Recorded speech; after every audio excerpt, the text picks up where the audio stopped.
So how's it going? We are standing in my relay plot 2.7 to 4.8, and I'll share with you a screw up. And I was in a hurry. I was planting my bean and my corn plot May 7th here. It was pretty wet, and we just waited till the end of the day, and I was sucking out.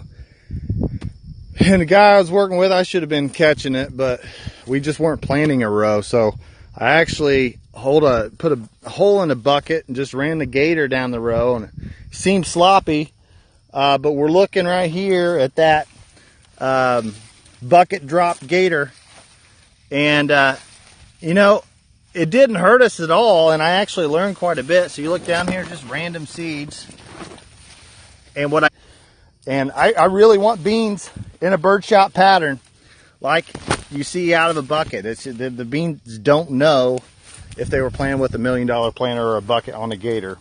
As long as they come up and grab sunlight, that's really what's relevant. So, you know, I don't really chase precision. I like to change things around, so I keep my budget limited. I don't want to spend cash because I'm going to change it next year. But I think we really get brainwashed by contextual data. I don't know how many times people regurgitate wheat. So we're trying to break the 108 bushel record last year. So I just cut down the wheat population. You can see this was just a wheat seed that probably had 20 heads on it. We just tried to increase the root size of the wheat to just make a better environment for these beans. We're not going to get there this year. Plant a little bit later. It was tacky, but I'm going to take you over to our corn and beans. This was together. That was one thing I talked about in North Dakota that Jay picked up on, is I'm not looking for perfection. I'm actually looking for mistakes to learn something. Because as I use no guidance here, I drive a little bit wider. I can see the weed pressure increases with the solar corridors. I get more volunteer wheat in the guest rows, and things start making sense. So I'll run and speed it up a little bit. So that's all this bean and corn plot is. You don't have to have a big acreage to figure things out. So you've got 60 inch here, and I've alluded to this before, but look at the difference in the 40. Look how the beans are stretched. So, you know, we farm, it's a freaking long time between years. So if you're really wanting to learn, you need to treat experiments like earthworms and chop them into a million pieces. And you're going to learn 20 years worth of data in a year. So you might not have gray hairs, but the more that you do, the more that you're going to learn. So I don't know how many times I talk about intercropping. People say, that's nice, 60 inch, that's nice. I don't want to compromise, but you're actually compromising. You know, life is risky. You're not going to get out of it alive. So opportunity costs, are spending too much money and having a negative result, is just as damaging as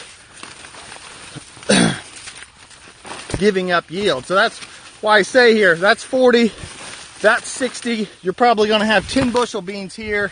You probably have 40 bushel beans here. And we get into the skips, we may have 70 inches. So we're spending 18,000 pop here on the corn. Our second ear isn't going to be that big. Here we got 2 big ears. And in the skips, we've got 3 or 4 big ears. So that's why I say the future of ag is more about reduction than production. We've got to figure out, if you're not going to specialty market and get into a specialty crop and stay in the commodity mindset, we've got to figure out ways to scrutinize our costs.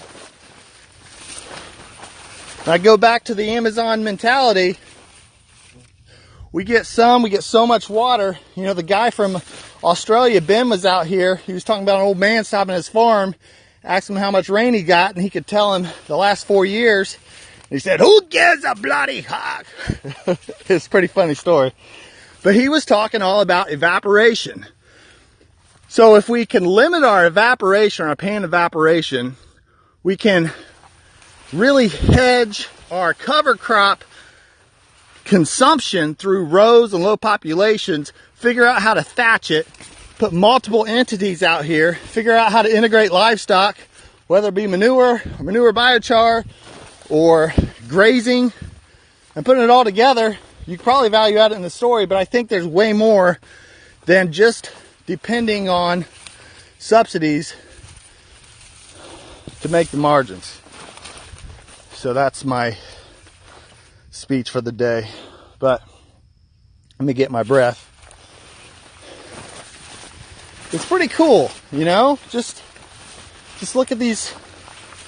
Let's find a good one with, see how many years we got on one of these winners here. That's the one we put off the other day. So you got probably a 0.6 ear, a 0.5, and a 0.3, maybe a 0.2. So that's where that math I was talking about. 56 pounds in a bushel. So if you have 5.6 thousand plants, 1 pound per plant produces a bushel. So if you reallocate your budget, what can we do to spur on more plants on that reduced seed, but still allow more sunshine and this ancillary benefit where we add the cover crops, we get more sunshine and a cooling. Look at these beans. They're getting plenty of light, but they're still getting a shadow almost every hour as this sun changes position.